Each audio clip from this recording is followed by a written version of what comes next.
사랑하는 성도 여러분, 안녕하십니까? 귀하고 복된 안식일 첫 시간입니다. 한 해를 시작한 지가 엊그제 같은데 이제 마지막 안식일을 맞았습니다. 이렇게 시간이 빠르게 지나가는 것을 보면서 두려운 마음이 밀려옵니다.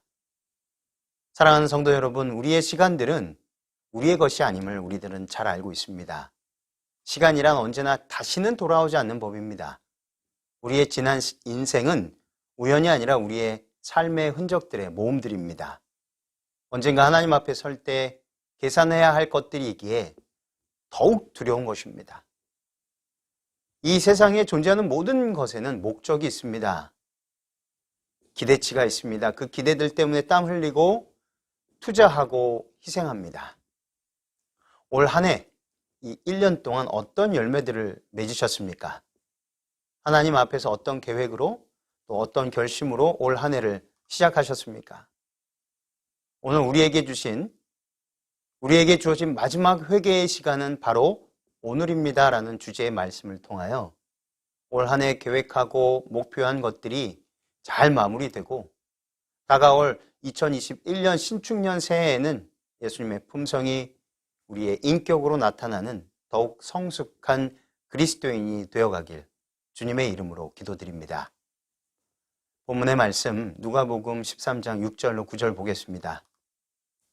이에 비유로 말씀하시되 한 사람이 포도원에 무화과 나무를 심은 것이 있더니 와서 그 열매를 구하였으나 얻지 못한지라. 포도원 지기에게 이르되 내가 3년을 와서 이 무화과 나무에서 열매를 구하되 얻지 못하니 찍어버리라. 어찌 땅만 버리게 하겠느냐. 대답하여 이르되 주인이여 금년에도 그대로 두소서. 내가 두릅하고 거름을 줄이니 이후에 만일 열매가 열면 좋거니와 그렇지 않으면 찍어버리소서 하였다 하시니라. 그리스도께서는 당신의 교훈을 말씀하실 때 이 심판의 경고와 자비의 초청을 연결시키셨습니다. 그는 말씀하시기를 인자가 온 것은 사람의 생명을 멸하려 함이 아니요 구원하려 함이라. 하나님이 그 아들을 세상에 보내신 것은 세상을 심판하려 하심이 아니요 저로 말미암아 세상이 구원을 받게 하려 하심이라. 당신의 자비로운 사명과 하나님의 공의의 심판과의 관계를 열매 맺지 않는 무화과 나무의 비유로 설명하셨습니다. 그리스도께서는 사람들에게 하나님 나라가 임하는 일에 대하여 경고하시면서 그 일에 대한 그들의 무지와 무관심을 심하게 책망하셨습니다. 날씨를 미리 알려주는 천기는 얼른 분별할 줄 알면서도 주의 사명을 명백하게 가르쳐주는 때의 징조는 분별하지 못했던 것입니다. 그러나 그때의 사람들도 오늘날의 사람들과 같이 자기들은 하나님의 은총을 받은 사람들이기 때문에 그러한 책망의 말씀은 다른 사람들을 향해 하시는 말씀이라고 생각하기 쉬웠던 것입니다. 주께서는 무리를 향하여 이렇게 말씀하셨습니다. 너희는 이 갈릴리 사람들이 이같이 해 받음으로써 모든 갈릴리 사람보다 죄가 더 있는 줄 아느냐? 너희에게 이르노니 아니라. 너희도 만일 회개치 아니하면 다 이같이 망하리라. 예수께서는 계속해서 한 사람이 포도원에 무화과 나무를 심은 것이 있더니 와서 그 열매를 구하였으나 얻지 못한지라. 과원지기에게 이르되 내가 3년을 와서 이 무화과 나무의 실과를 구하되 얻지 못하니 찍어버리라. 어찌 땅만 버리느냐라고 말씀하셨습니다. 그리스도의 말씀을 들은 자들은 그의 말씀의 뜻을 오해할 수 없었습니다. 다윗은 이스라엘 백성을 애굽에서 나온 포도나무에 비유해서 노래를 읊은 일이 있었습니다. 주께서 한 포도나무를 애굽에서 가져다가 열방을 쫓아내시고 이를 심으셨나니이다.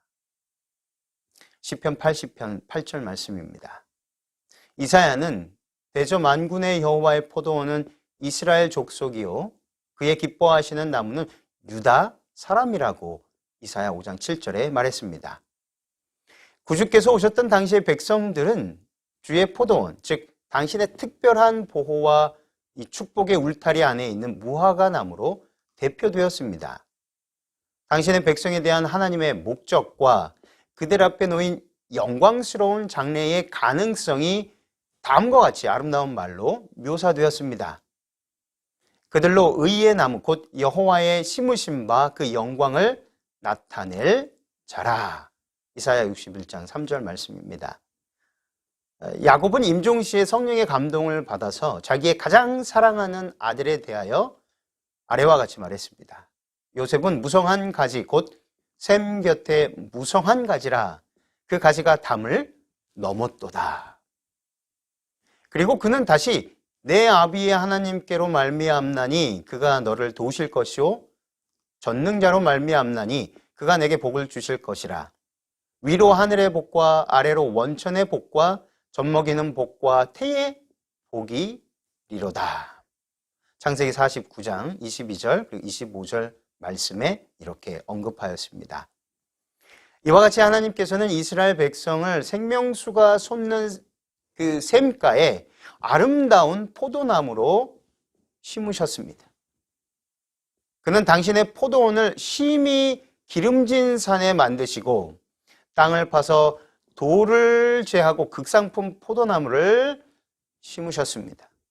좋은 포도 맺기를 바랐더니 들포도를 맺혔도다. 이사야 5장 2절의 말씀처럼 그리스도 당시의 사람들은 그 전 시대의 유대인들보다 더 경건한 채는 했으나 오히려 하나님의 영에 감화는 결핍되어 있었습니다. 요셉의 생애를 그처럼 향기롭게 하고 아름답게 한 보배로운 품성의 열매는 유대 백성 중에서는 안타깝게도 나타나지 않았습니다. 하나님께서 당신의 아들을 보내사 열매를 찾으셨으나 얻지 못하셨습니다. 이스라엘 백성은 땅을 패하는 자들이었습니다. 이 백성의 존재가 오히려 저주가 되었습니다. 그 이유는 이 백성이 열매 맺을 다른 나무가 차지할 자리를 대신 차지하고 있었기 때문입니다. 이 백성이 하나님께서 세상에 주시는 축복을 빼앗아 갔습니다. 이스라엘 백성은 세상 사람들에게 하나님을 올바로 소개하지 못했던 것입니다. 그들은 단순히 쓸데없는 물건이 되었을 뿐 아니라 하나의 결정적인 방해물이 되고 말았습니다. 그들의 종교는 사람들을 너무나 잘못 인도해서 그들을 구원하는 대신에 멸망시키고 있었던 것입니다. 비유 속에서 이 포도원 지기는 그 나무가 열매를 맺지 않으면 찍어버리겠다는 선고에 대하여 아무런 이의도 제기하지 않았습니다. 그러나 그는 그 열매 없는 나무에 대하여 포도원 주인의 관심을 알고 있었을 뿐 아니라 그도 관심을 갖고 있었습니다. 그 나무가 잘 자라서 열매를 많이 맺는 것을 보는 것보다 그를 더 기쁘게 해주는 것은 없었습니다. 그는 그 포도원 주인의 요구에 대답하여 말하기를 주인이여 금년에도 그대로 두소서. 내가 두릅하고 거름을 줄이니 이후에 만일 실과가 열면 이언이와 이렇게 말하였던 것입니다. 이 과수원지기는 그처럼 희망이 없어 보이는 나무이지만 가꾸기를 거절하지 않았습니다. 그는 이 나무에 더 많은 손질을 하였습니다. 그는 포도원의 환경을 가장 좋게 만들고 온갖 주의를 다 기울일 것입니다. 포도원 주인과 포도원 지기는 무화과 나무에 대하여 같은 관심을 가지고 있었습니다. 이와 같이 하늘 아버지와 아들의 선민, 즉 이스라엘에 대한 사랑은 동일하였습니다. 그리스도께서는 청중들에게 좀 더 기회가 주어질 것이라고 말씀하셨습니다. 그들로 하여금 세상에 축복이 될 열매를 맺는 의의 나무가 되도록 하나님의 사랑이 고안해낼 수 있는 온갖 방법이 다 동원될 것이었습니다. 예수께서는 비유 속에서 이 과수원지기의 수고의 결과에 대해서는 아무런 말씀도 하지 않으셨습니다. 거기에 그의 이야기는 중단되었습니다. 이 이야기의 결론은 그분의 말씀을 들은 세대에게 맡겨졌습니다. 다시 말해 그들은 그렇지 않으면 찍어버리라는 경고를 받았던 것입니다. 다시는 철회될 수 없는 그 선고가 바래지느냐 그렇지 않느냐의 여부는 그들에게 달려 있었던 것입니다. 그 진노의 날은 매우 가까웠습니다. 포도원 지기는 자비롭게도 이미 이스라엘 백성에게 내린 재난을 통하여 열매 맺지 않는 나무의 멸망에 대하여 미리 경고하셨던 것입니다. 이 바래진 경고는 이 시대를 살아가는 우리에게도 적용되는 것입니다. 죄를 이길 수 있도록 성령을 아낌없이 부어주시는 하나님의 사랑과 은혜 그리고 구원하심의 일들에 대하여 무관심으로 일관하는 사람들은 주의 포도원에 열매 없는 나무가 되어버릴 것입니다. 운명을 결정하는 말이 오래지 않아 우리들을 향하여 선고될 것입니다. 우리들은 얼마나 오랫동안 하나님의 선물을 받아왔습니까? 또 주께서는 얼마나 오랫동안 우리의 사랑의 보답을 바라고 기다려 오셨습니까? 하나님의 포도원에 심겨지고 포도원 지기에 주의 깊은 돌봄을 받아온 우리가 얼마나 많은 특권을 받아 누렸으며 얼마나 놀라운 일들을 경험하였습니까? 우리들은 이러한 것들을 결코 잊지 말아야 한다는 것입니다. 얼마나 자주 부드러운 복음의 기별이 우리의 마음에 감동을 주었습니까? 우리는 그리스도의 이름을 지니고 있으면서 외적으로는 예수의 몸된 교회의 일원이지만 오히려 크신 사랑의 마음과는 연결되어 있지 않을 때가 얼마나 자주 있었습니까? 그리스도의 생명의 조류가 우리를 통해 흐르지 않고 있을 때가 있었습니다. 그리스도의 품성의 아름다운 덕성인 이 성령의 열매가 어떤 그리스도인들의 생애에서는 보이지 않다는 것입니다. 열매 맺지 않는 나무도 비와 햇빛과 과수원직의 돌봄을 받고 있습니다. 그 나무는 땅에서 양분을 빨아들입니다. 그러나 열매 맺지 않는 가지는 땅을 어둡게 하기 때문에 열매를 맺을 나무도 그 그늘 때문에 번성할 수 없게 됩니다.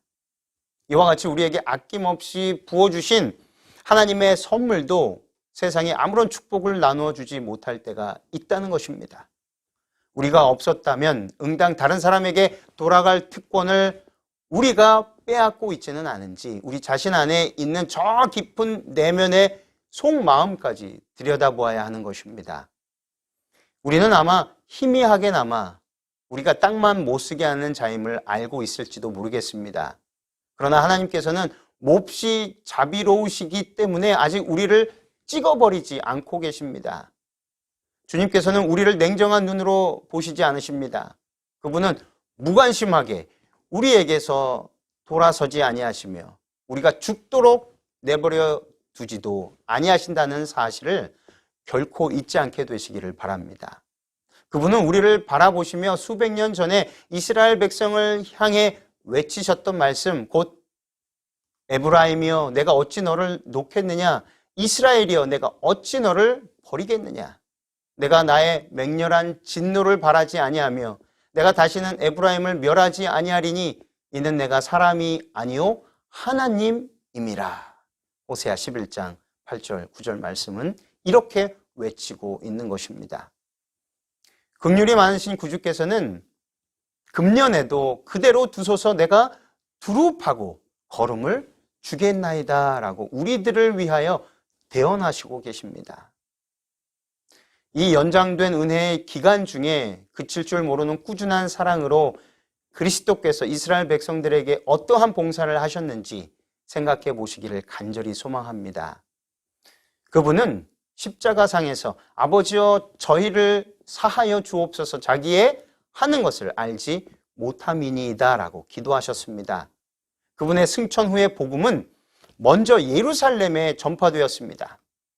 거기서 성령을 부어주셨고 거기서 초대교회가 부활하신 구주의 권능을 나타냈습니다. 거기서 스데반이 천사의 얼굴과 같은 얼굴로 주를 증거한 후에 죽지 않았습니까? 하늘이 줄 수 있는 것은 모두 주어진 것입니다. 그리스도께서는 내 포도원을 위하여 행한 것 외에 무엇을 더 할 것이 있었으랴. 이렇게 말씀하셨습니다. 그처럼 우리를 위한 그분의 돌보심과 수고는 줄지 않고 오히려 늘어났습니다. 그는 아직도 나 여호와는 포도원 지기가 되며 때때로 물을 주며 밤낮으로 간수하여 아무든지 상해하지 못하게 하리로다라고 이사야 27장 3절은 말씀하고 있는 것입니다. 이후에 만일 실과가 열면이거니와 그렇지 않으면 성령의 역사에 반응을 나타내지 않는 사람은 점점점 완고해지고 완악하여져서 마침내는 성령의 감화를 전혀 감지할 수 없게 됩니다. 바로 그렇게 되었을 때에 찍어버리라, 어찌 땅만 버리느냐는 선고가 내려지게 되는 것입니다. 주께서 오늘 저와 여러분 우리 모두를 부르십니다.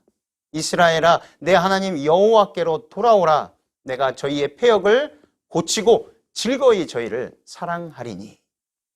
내가 이스라엘에게 이슬과 같으리니 저가 백합화같이 피겠고 레바논 백향목같이 뿌리가 박힐 것이라.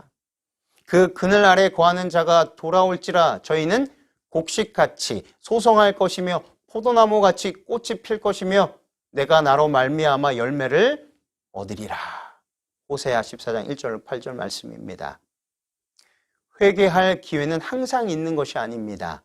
무화과 나무에 비유해서 하나님과 이스라엘 백성 사이에 중보자이신 예수 그리스도의 모습이 비춰집니다. 포도원 지기는 자비롭고 은혜롭고 노하기를 더디하는 포도원 주인의 성품에 호소합니다. 그는 열매 없는 무화과 나무를 위해서 땅의 환경을 개선해 열매를 맺게 해 보겠다고 합니다. 좋은 땅에 심긴 무화과 나무는 3년이라는 시간 동안 열매를 맺어야 했습니다. 그러나 하나님의 은혜로 심판의 시간이 연기되었습니다. 하나님의 징계가 더디다는 이유로 그것을 이용해서 게으르게 사는 것도 곧 끝이 온다는 사실을 간과해서는 안 될 것입니다. 삶에 대한 심판은 그 인생을 산 사람에게 책임이 있다는 것입니다. 잘못이 거듭되어도 아무런 문제 없이 잘 살아가는 모습을 볼 때 우리에게 회개할 기회를 주시는 하나님의 기다림이라는 사실을 잊지 말아야 하겠습니다. 우리를 선택하시고 택하신 하나님의 부르심은 후회하심이 없으십니다. 왜냐하면 하늘의 모든 것들을 우리에게 전부 다 주셨기 때문입니다. 이제 우리가 후회 없는 선택을 해야 할 차례입니다. 때론 우리의 상식과 이성으로 이해되지 않고 순종할 수 없어 보이는 말씀이라도 하나님은 언제나 옳다는 것을 믿으시고 좋은 환경에 놓여 있을지라도 고통 가운데 시련의 나날들을 보낸다 할지라도 하나님의 판단과 선택을 믿으시고 하나님만을 바라보시고 포도나무이신 예수님께 꼭 붙어 있으시기를 간절히 바라며 오늘 말씀을 마치겠습니다. 기도하겠습니다. 하늘에 계신 아버지 하나님, 우리의 신앙생활이 가지와 잎만 무성한 외적인 형식적인 신앙생활을 하고 있는 건 아닌지 되돌아보게 하여 주시옵소서. 도덕적인 덕행, 부의 성취, 사회적인 명예 등이 우리의 종국의 열매가 되지 않게 하시고 복음의 진리가 우리 심령에 깊게 뿌리 내리게 하시어 예수님의 장성한 분량에까지 자라게 하시며 매일의 삶에서 성령의 열매를 맺을 수 있도록 인도하여 주옵소서. 감사드리며 예수님의 이름으로 기도합니다. 아멘.